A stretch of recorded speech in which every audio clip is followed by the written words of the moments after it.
All right, let's dive in. Ladies and gentlemen, joining me in studio from the Iowa Events Center, Wells Fargo Arena, it is Chris Connolly. Hey, man, how are you? Good to see you. Thanks for having me on. It's been a while since you and I got to chat. It has been. We usually run into each other like in the hallway at the arena, like before a game or something. Yep, we do. And now that it's summer, it's been kind of slow, but it's picking back up, so I'm sure I'll see you around. No, it definitely will. We've got a lot to get to today. A lot of really cool stuff going on at the arena over the next few weeks. And what's cool about it, or I should say it's cool in a different way as it is sports related. We get a lot of concerts. We get a lot of events, that sort of thing. It's not often that we get these outside sporting events coming to town.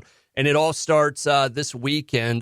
Both soccer is going to be at the Iowa Events Center portion of it, the Hy-Vee Hall, and then NHL Preseason is coming to Des Moines. Yeah, it's super unique, both of them. But you're right. For us, we're hosting an NHL preseason game on Sunday. Yep. St. Louis Blues versus Utah Hockey Club. Utah, it'll be the first professional game ever played in Des Moines, which is a neat thing. That's like a Jeopardy question type really thing. Is. Where did the Utah Hockey Club play their first competitive game? Yep, and it'll be Wells Fargo Arena, Des Moines, Iowa. So and no one would ever get.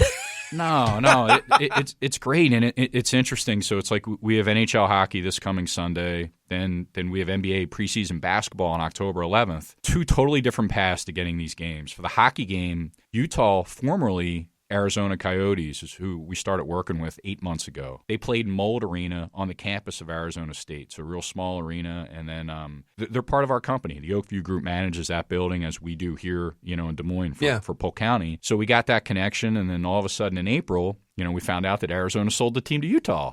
So we didn't quite know where we stood, but thankfully a lot of the guys in Arizona transferred over to Utah. We continued with the deal. We got Utah and St. Louis. St. Louis played the last preseason game against Minnesota here, so obviously a lot of Blues fans here locally. Yeah. So just a neat deal, and it's one on ours where we got the Wild in the mix. It wasn't a Wild game going through Minnesota, but we brought them in. We talked to them about it. Fully supported us doing it because it helps us promote the game. You'll see Crash around. A lot of the Wild folks will be helping us with this game, which is neat. To help put this thing on, Community Choice is a presenting sponsor, which is a big deal. It helps us attract and get these games. So really good. It should be a lot of fun on Sunday. A couple points here that I want to go back to real quick. One, it's really cool that the Iowa Wild are being a part of this. Absolutely. Because you could very easily have a team that's not affiliated with both these people and say, you know what, we don't want to have anything to do with it. But it's very cool that they're going to be a part of it. That really first is. Class. They always are. And when we asked them, there was no hesitation. It's what's good for hockey. Yes. That's the way they've always been. So I agree with you. Yep. My other thing with Community Choice coming into this, and it's the Des Moines Classic, correct? Is there a possibility that this might turn into like an every year thing? I don't think every year, just because it's tough scheduling wise. These preseason games, it's just they play a number of neutral sites, some at home, and we were fortunate enough to get this, but it's called the Community Classic, presented by Community Choice, and part of that is by us investing and bringing this game in, we had some control over the ticket prices. So it's a game on a Sunday. It starts at 6:00. You'll be out of there at 8:30 if you bring your family and kids. It's affordable. You can still get a $20 ticket and get a good seat. So that's the community aspect of it. Look, and we're just trying to fill the building. We're trying to get that average sports fan that may not be a hockey fan, come in. These are the best players in the world. So great opportunity, completely unique. And again, as we talked about, it's Utah's first game ever. Yeah, no, that's the really cool aspect of this. And nothing against St. Louis Blues, but to legitimately see history, and especially in a sport that doesn't often come here, that's pretty crazy. Chris Connolly in the studio with me. Now, that's coming up this Sunday. Yep. Tickets available through the website, Hy-Vee tickets, all that sort of thing. We will put the links on the website. You also have, I want to circle back to the soccer here in a second. Yep. But, as neat of a story as it is with the NHL, the NBA preseason game coming to town has a very neat story as well, but in kind of a different way, a more connected to this state type of way, right? No doubt. I mean, where this one's different, obviously, this game's gone from the Iowa Wolves up to Minnesota, right? So it's the Minnesota Timberwolves versus the Philadelphia 76ers. Two really, really good teams.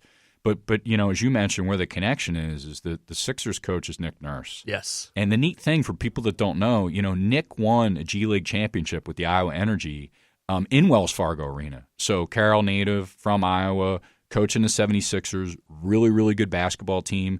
by all accounts, like he really wants to be here, and he's promoting this game, and he can't wait. And that's awesome. I mean, it's like just to get a preseason game, just one would be great. But we have NHL, we have NBA, we have the T-Wolves in, which you talk about an up-and-coming team, unreal, and then the 76ers are going to be really good too. And same type of deal. It's a 6 o'clock tip on a weekend night, on a Friday night, October 11th. So in and out early, cheaper ticket. You can still get a $20 ticket, and even some discounts are lower than that. So both games are really affordable. And again, best players in the world. And that's two of the biggest leagues in the world, the NHL and the NBA. So that's very cool. But Nick Nurse, such a nice guy. Great. That guy has no lower gears. He doesn't. He's fast all the time. No, and look, this dates back to when he was here and coaching the Energy. I mean, working all the time, hard worker. He knew he had his pathway. He knew he wanted to get to the NBA. Got to the NBA, assistant coach, then head coach, then world champion with Toronto. Unreal, and it's just neat that he's coaching the Sixers and he'll be back in town.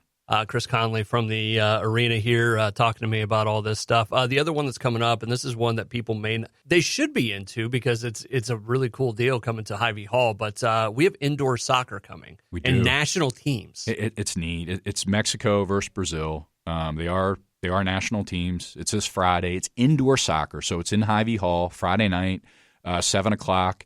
It's obviously a lot smaller field than the outdoor field. So it's soccer on hockey, essentially. It's unreal. It's fast paced. These guys are super talented. Like if you like soccer at all, this is right up your alley. And again, Mexico and Brazil. I mean, that's what their sport is soccer. Yeah. So really cool opportunity. A guy by the name of Darwin Salas, who's a local guy, big into soccer, big into youth soccer. He brought this to us, and totally, when he first brought it to us, I couldn't envision how it worked. And then we kind of saw the field, and we saw one of the games early on, and now you got Mexico and Brazil. So if you're looking for something to do, it's going to be pretty cool. And that is this Friday. Friday night at 7 o'clock, Hy-Vee Hall. Tickets are available on site, but also Hy-Vee Tix too. We'll put that link up as well. So you've got soccer this Friday, you've got hockey on Sunday, and then a little bit further into October, you've got the NBA coming to town. We do. Yeah, we got a full range of events. I mean, you got the Wild starting their season in October, the Wolves in November, ton of good concerts coming up. So we're starting to get busy again. It's nice to see. Any other big announcements coming up? Anything we should be waiting for? I saw the just sly smile come across your face. Forthcoming. It's funny, guys, is during the summertime and before Labor Day, it's like it's really slow. It's eerily quiet because they don't want to put shows on sale prior to Labor Day, right? Everybody's thinking back to school and the holiday. And, man, once Labor Day hits, it's like, boom. Like, already we've put in Trans-Siberian Orchestra on sale. We put the Pentatonics on sale. We put Brooks and Dunn on sale. And there's more coming. I can't share anything, but there's more coming, and it'll be good. Let me ask you this. Is there one that you're extremely excited about? Brooks and Dunn's great. I have not seen them live. I don't know of the show of what may be coming. What may be coming? Is there one that sticks out in your mind? Is like this is going to be cool? Yes, but again, I can't share. It's tough. It is. I want to, but it's tough. Is it a single act or a group? It would be a single act. I didn't actually think you'd answer. Single act. There you go. All right, ladies and gentlemen, Chris Connolly. We'll have all these details at the bottom of the page, links to all of it. Thank you so much for coming in. We're excited about it. We're glad everything's going well for you guys. Appreciate that. It's going to be an awesome weekend with soccer on Friday, hockey on Sunday, and just thanks for having me in.